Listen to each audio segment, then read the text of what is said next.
Welcome to Your Brain On by Salience Learning. I'm Krista Gerhard. And I'm Karen Foster.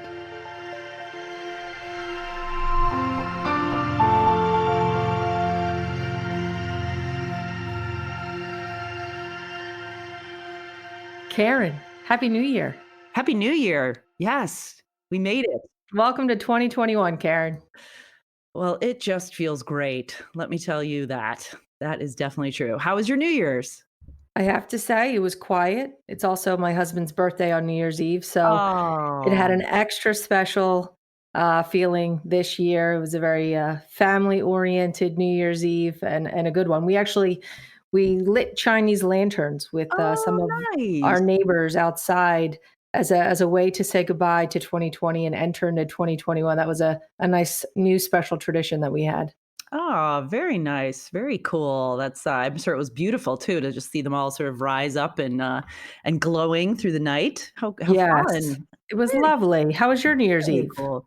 It was low key. I was solo just because kids were off, and but it was great because I celebrated twice because I am here on the East Coast and I have a sister with special needs in Central Standard Time, so I had the double whammy of celebrating at midnight Eastern and 1 o'clock Eastern. So double dipping. It was great, you know? Yeah. Hopefully that means that 2021 will be doubly better than 2020.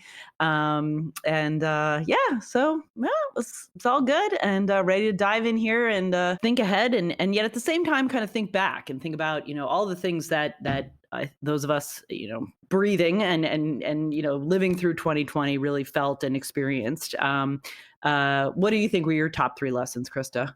Other than balancing kids and work from home situations. My top 3 lessons from 2020, less is more is number 1. Ah. Organization is key. Mhm. And I'd have to say my other lesson is really probably around, kind of relating back to our winter meeting for our team. Mm. Gratitude, gratefulness, and happiness, things that you have to generate from within. No one else can give that to you. So what are the things that you need to do to be able to achieve that for yourself? I think 2020 has taught us all a little bit about that. We can focus on the negative or we can try to find the good. And that's what we need to Absolutely. do. How about you, Karen? What were your lessons? Well, I wish mine were as, sort of esoteric and kind of uplifting in a lot of ways of that yours were. They are, and I share your sentiments. But I also found it amazing to reflect on that behavior change really can happen, right? So, I mean, overall, we all know the dumpster that 2020 was, but I think it was a microcosm of how as humans can change, but also how change is so hard for different reasons for different people at different times. And the social aspect of change, right? And change management in a small group versus a large group versus different groups. I think, from mask wearing to ordering from Grubhub to learning new Zoom, Adobe technology interfaces, right? These are things that we all sort of had to do and do in mass, which of course made it extrally painful in a lot of ways. But for me, looking back on 2020, it was this affirmation and kind of this experiment in change. And what can we take away, from a learning standpoint, since all of us are change agents, right? What can we take away from that we can use in our day-to-day practice? So. Is there anything that you learned about yourself through your own behavior changes here? Um, that change is hard. That what works probably is the same thing that science has found in terms of small incremental changes and getting affirmation, working with others in changing, getting support, right? Whether it's colleagues in learning a new software for virtual Zoom calls to connecting better with my kids' teachers, right? To find how I can support my kids through their hiccups and hurdles in schooling. And well, it's 2 things. It's one, make changes in small increments. And 2, it's connect with others. And I think those are two things that at Salience, we try to do in our day-to-day worlds of learning and design. But it's not a prescription for a guarantee for success, but it's two things that I think were interesting.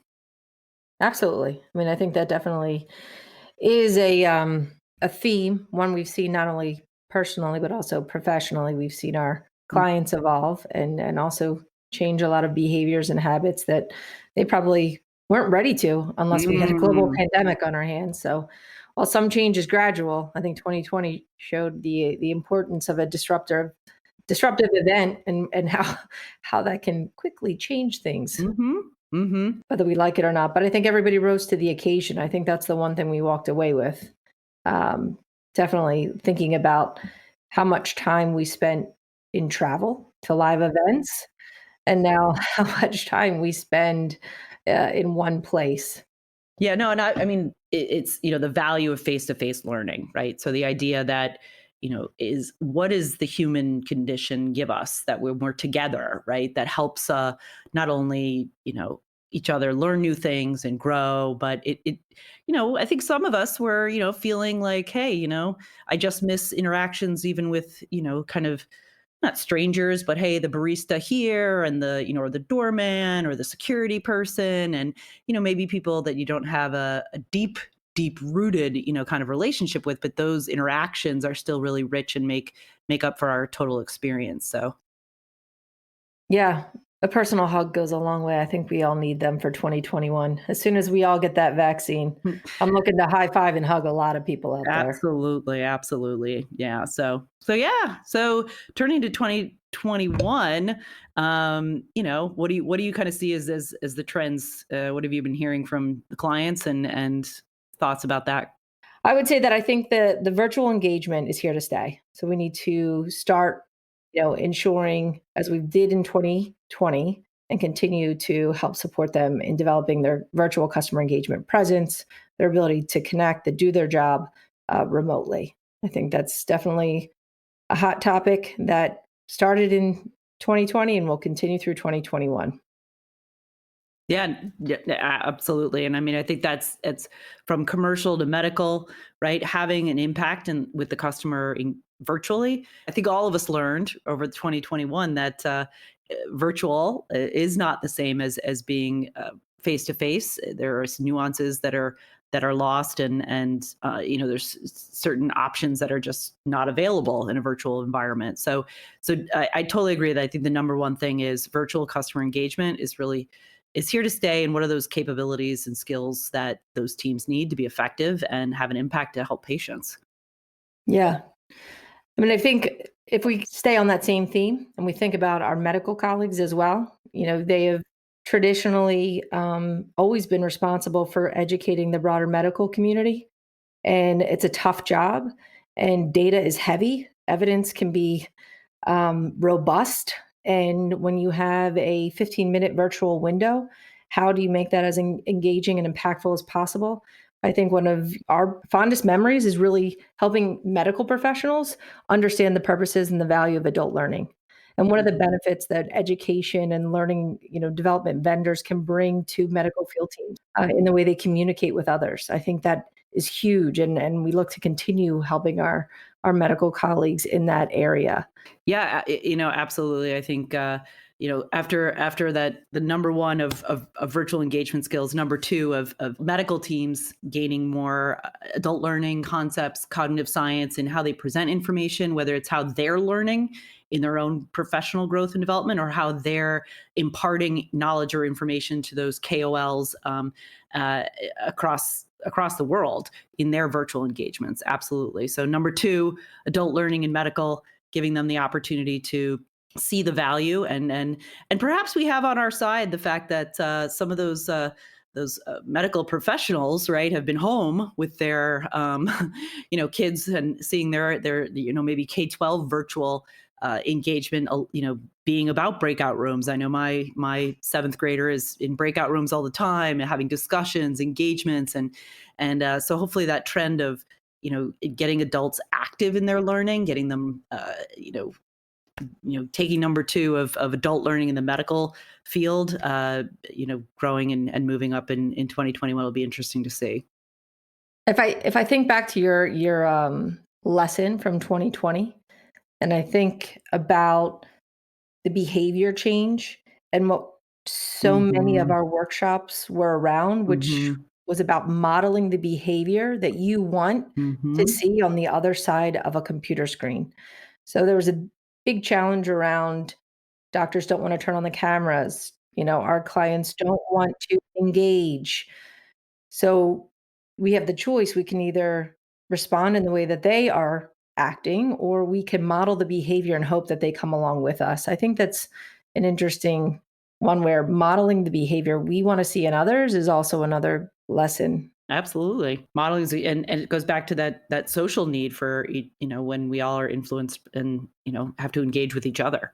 While 2020 could, given everything that happened, really and did unfortunately physically pull us apart, right? How it reminds us of the importance of being together. So yeah, absolutely. I think, to add on to that, to your, number one and number two kind of thoughts, I'd say the third thing that I think has as an interesting capacity in 2021 is these sort of skill and capability based academies, right? And the idea of creating a curriculum or a design for a particular role in pharma. And we've many people in the pharma are comfortable with the fact that there's, hey, new rep, there's onboarding training, there's kind of a little bit of a learning path for a new rep, and then maybe as they grow to maybe lead into a district manager position.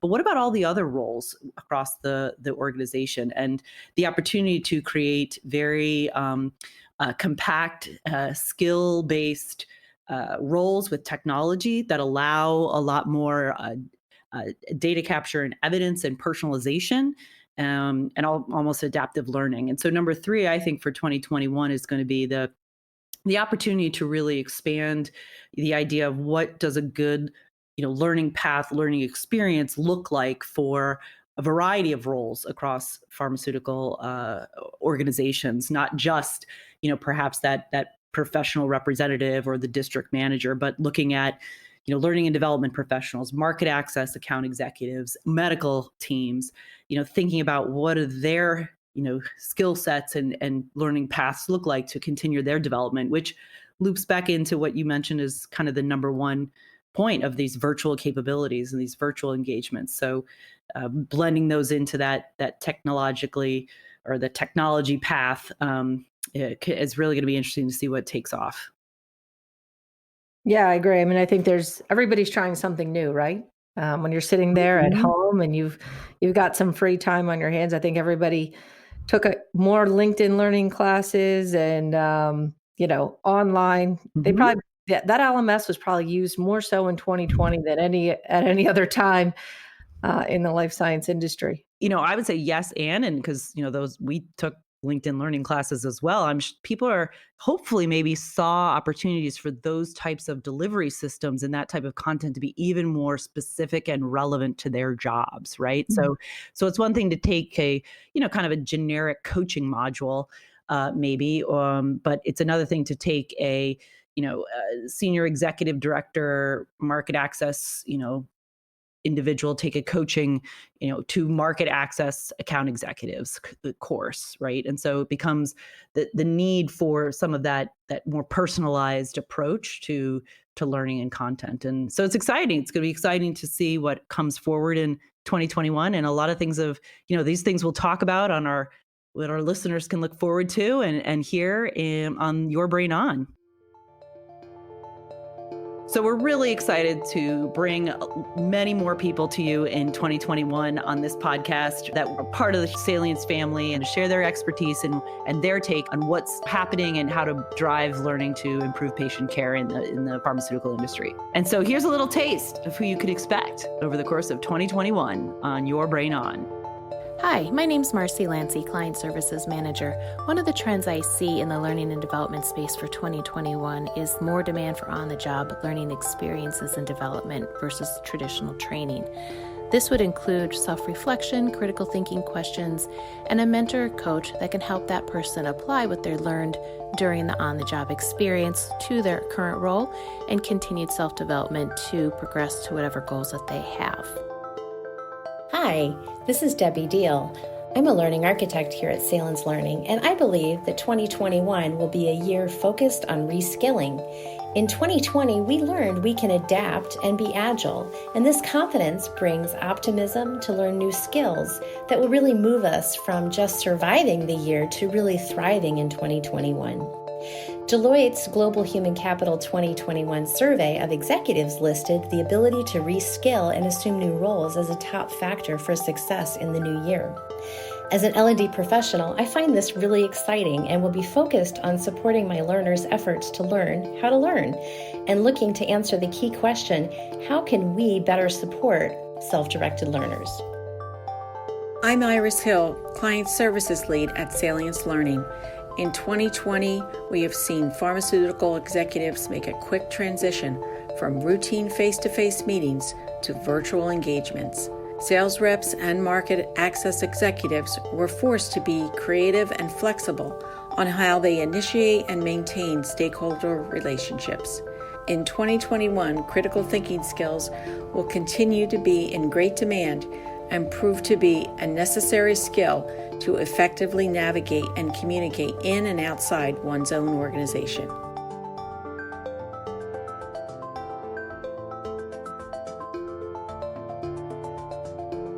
Thank you for listening to this episode of Your Brain On by Salience Learning.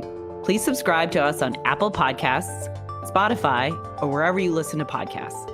I'm Karen Foster. And I'm Krista Gerhard. And we'll see you next time.